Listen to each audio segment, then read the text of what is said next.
Hello and welcome to The Print. I'm Snehesh Alex Philip. It's been a week since the dastardly Pahalgam attack, in which 25 tourists, of which 24 were Hindus, one Christian, and a local Kashmiri pony operator, was shot dead by terrorists of the Lashkar-e-Taiba. Now, the TRF, which is the Resistance Front, which is nothing but a frontal organization for the LET, had initially claimed responsibility for the attack, which they later denied.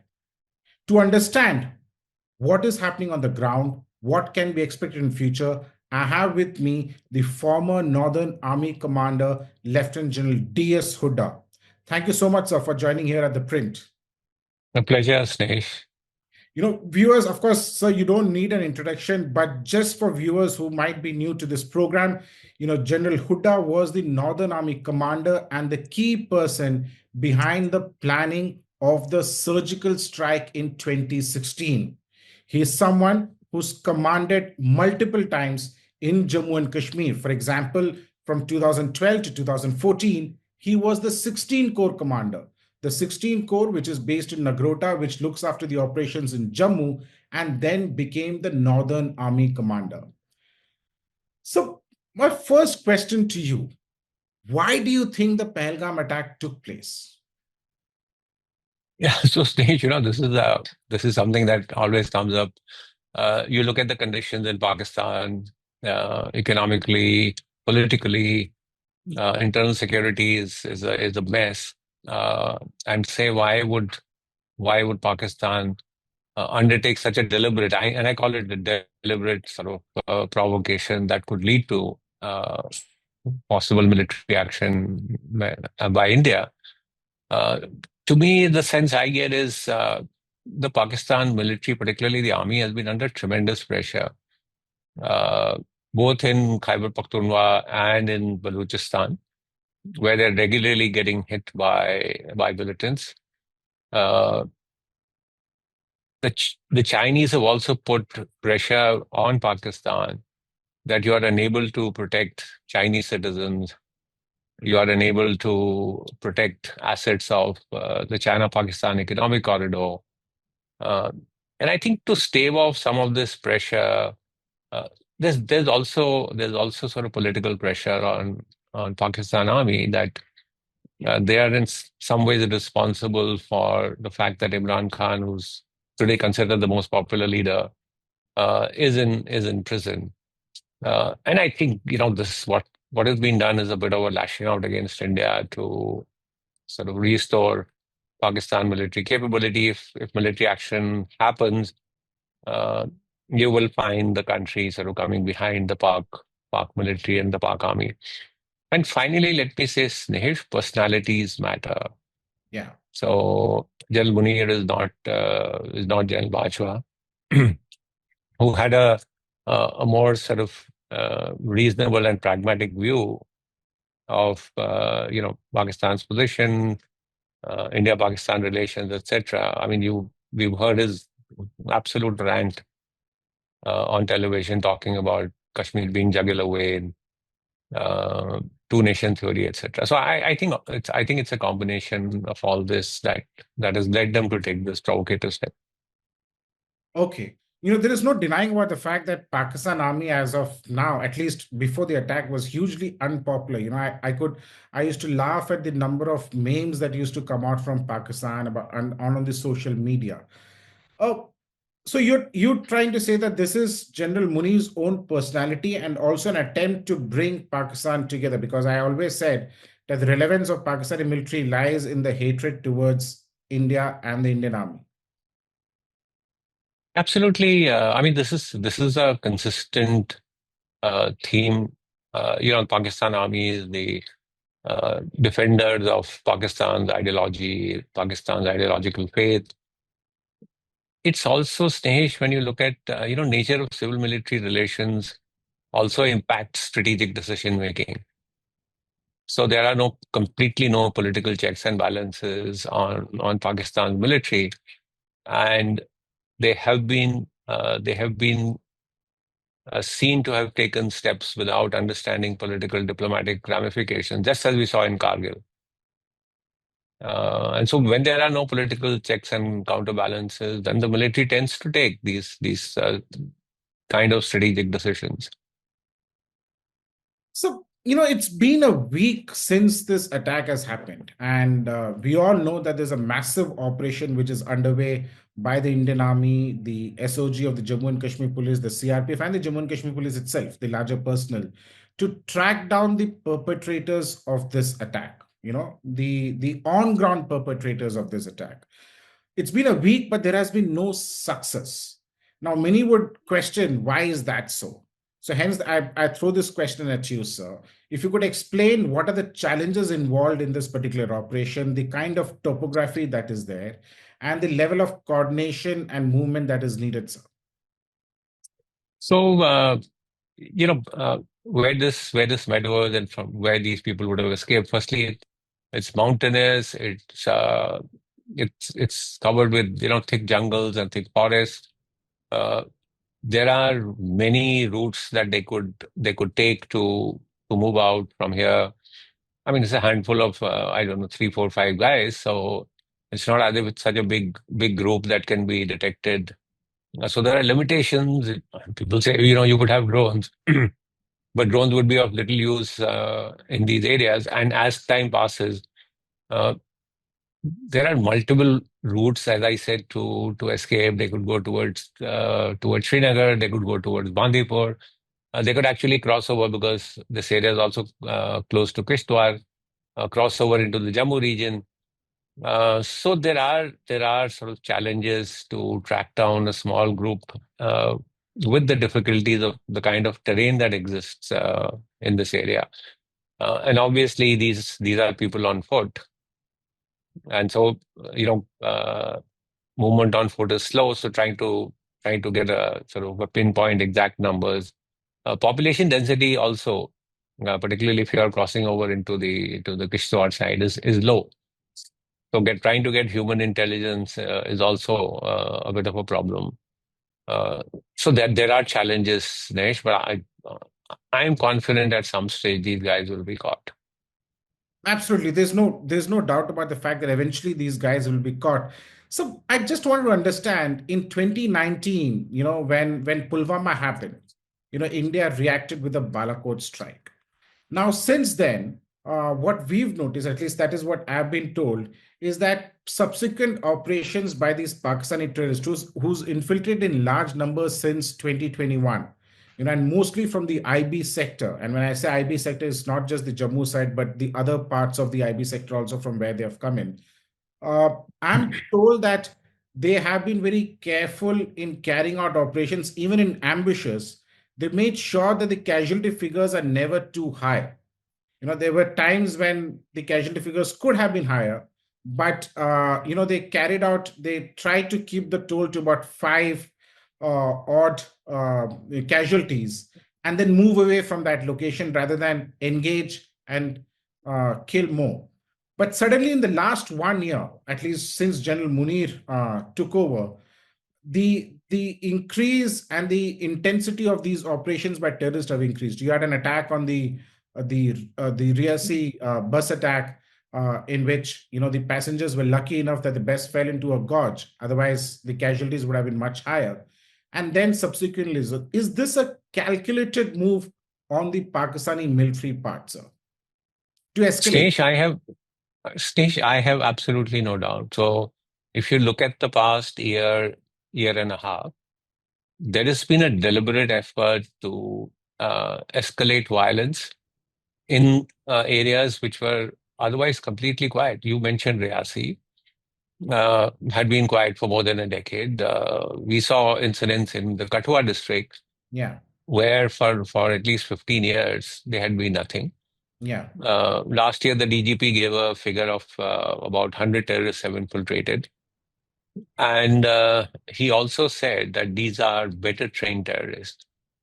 So I see a pattern last year and a half, of trying to gradually sort of escalate things in Jammu and Kashmir, leading up to this sort of Pahalgam massacre. But there has been attempt to gradually uh, gradually turn those areas which were quiet into, sort of violent spots.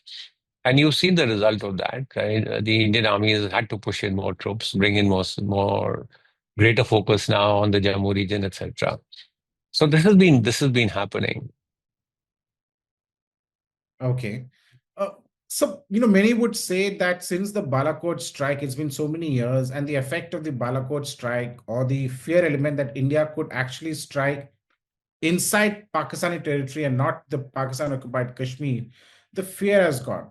Now, Prime Minister Modi has made it very clear that the perpetrators of this particular attack and the actual handlers of these attackers would be met with justice. And now, yesterday, there was a meeting held, and then the government said the free hand has been given to the military, the service chiefs to plan the next set off. In your sense, what are the options on the table as of now? Because if you see, Pakistan has gone ahead and put his entire military on alert, the Navy, the Air Force, the Army, right? And they've also launched a very information warfare, telling the world and telling India that how prepared it is. So, somebody who's planned the surgical strike, in your sense, what are the military options? Look, Snesh, what exactly the government will do, what exact advice the military chiefs will give, I do not know. Yeah, I can only say that yes, the Pakistan military is prepared. Uh, that does not sort of rule out either the use of ground forces or the use of air force as was done in the past. Um, and if things escalate, the use of the navy to put pressure on Pakistan. These are the forces that can be employed. Now, how will they be employed? What exactly will be the targets?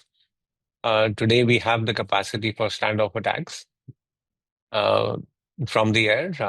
We've now got much better aircraft than we had in 2019.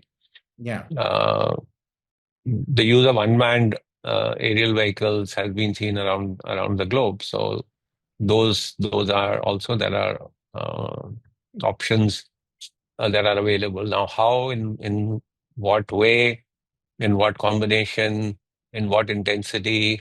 I mean, these are matters, I think, which the government will look at once the service chiefs present their options to them. Absolutely. As you rightly mentioned, there are, what India was in 2019 is not what India is here in 2025. You, of course, have the Rafales that have been added to it. India operates 36 of those Rafales. I personally feel the numbers are much less. We should have ordered for more Rafales way back in 2016 itself. We would have Mhm. had a good, considerable strength as of now. And also the fact that we've also procured a large number of unmanned systems, both armed and unarmed, and loitering munitions in large numbers. But Plus, Dinesh, the S-400s give you a very good absolutely, capability, yeah, to yeah. not only defend your own space, but to also keep hostile aircraft away from Indian airspace. Yeah, the S400 is a huge force enabler. You rightly said it's not just for defensive, but it can be used in a area of when it comes to offensive operations also. So, in your sense, you know, while everybody talks about the 15 core in terms of terrorism, right? In terms of anti-infiltration and anti-terrorism operations, but there is the 15 core has a conventional role. The primary role of the 15 core, if I'm not mistaken, is the conventional role, right, for operations into POK. Now, many would question, while I understand a full-fledged POK operation would involve really escalation of things, but some would question, about about posts like the Haji Pir Pass, right? Mhm. Mhm. Does the Indian Army take into account the possibility of carrying out such limited operations where, where we are able to get the upper reaches, upper heights, sir? Yeah, yeah. Stage. This is something that is war gamed on an annual basis. Okay. Different contingencies. Yes, 15 Corps today is involved in counter-terrorist operations in the valley. But as you said, its primary role is conventional. And without going into the details, I mean, it has enough reserves, conventional reserves available that it can do both a defensive role as well as a limited offensive role, where a larger role is envisaged. Northern Command has reserves available Yeah. that can be pushed in for. So these are contingencies that are war gamed, and objectives like the Haji Pir that you said are regularly sort of discussed, debated how exactly it can be done. So those are options on the table, Snehesh.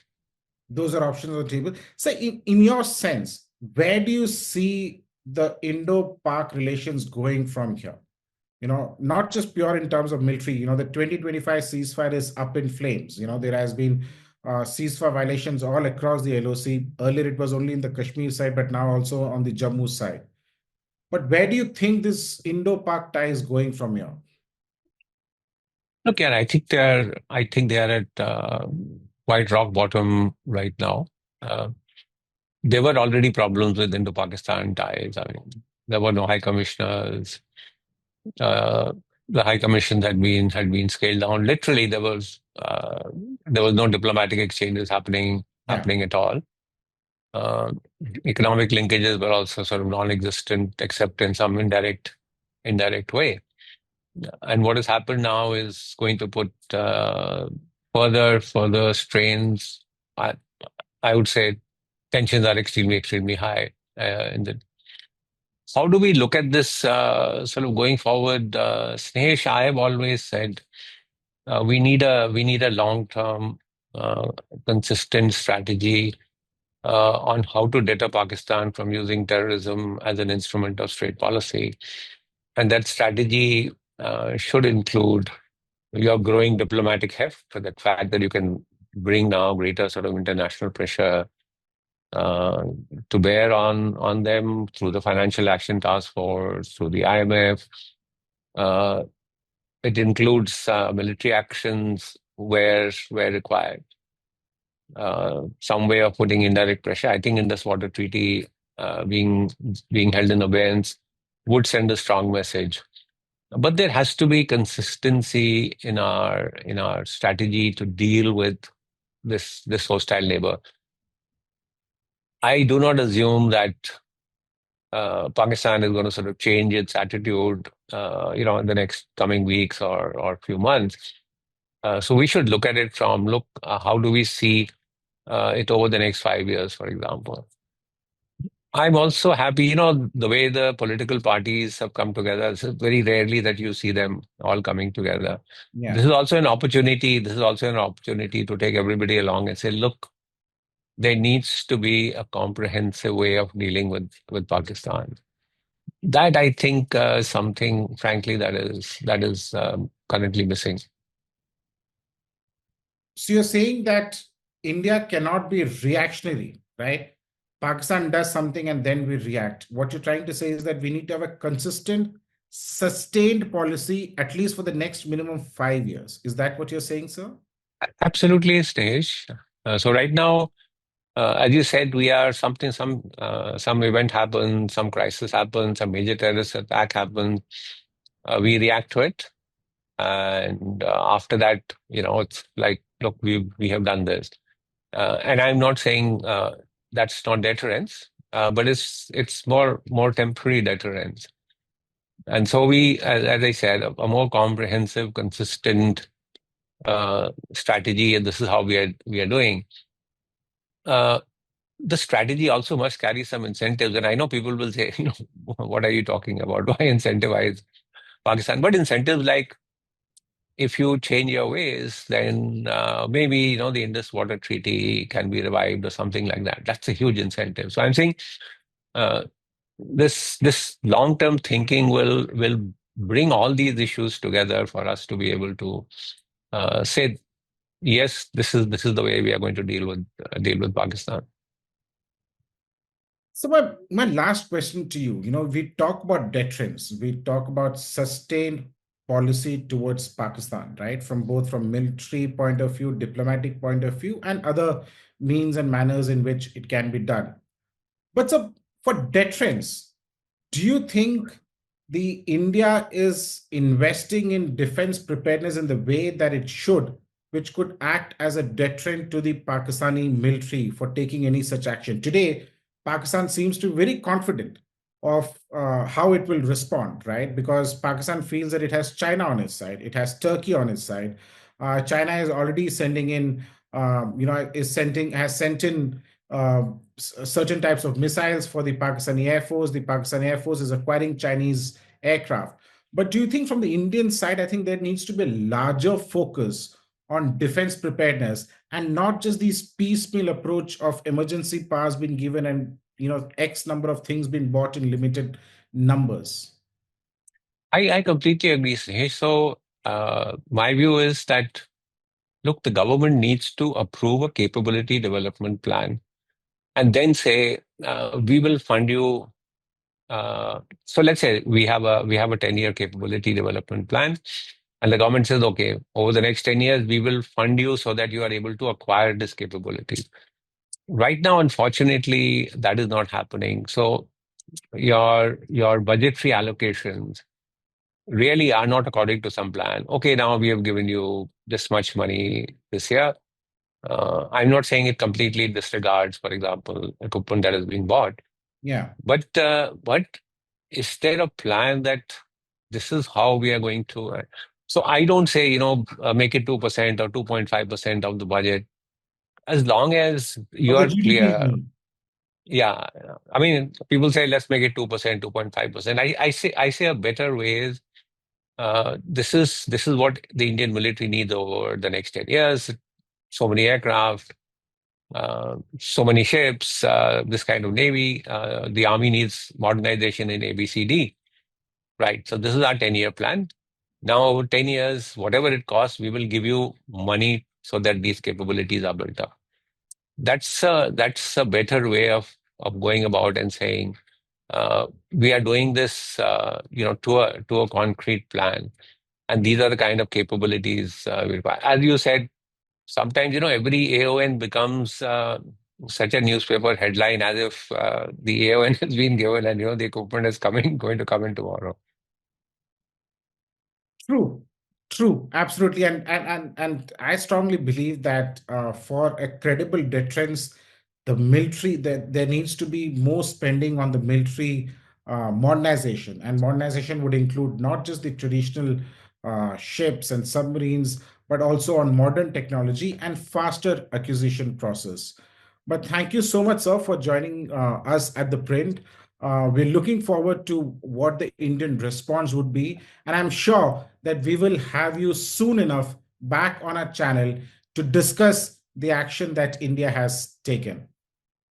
Thanks, Nesh. Thank you. Always a pleasure talking to you. Thank you, sir. Thank you. Okay.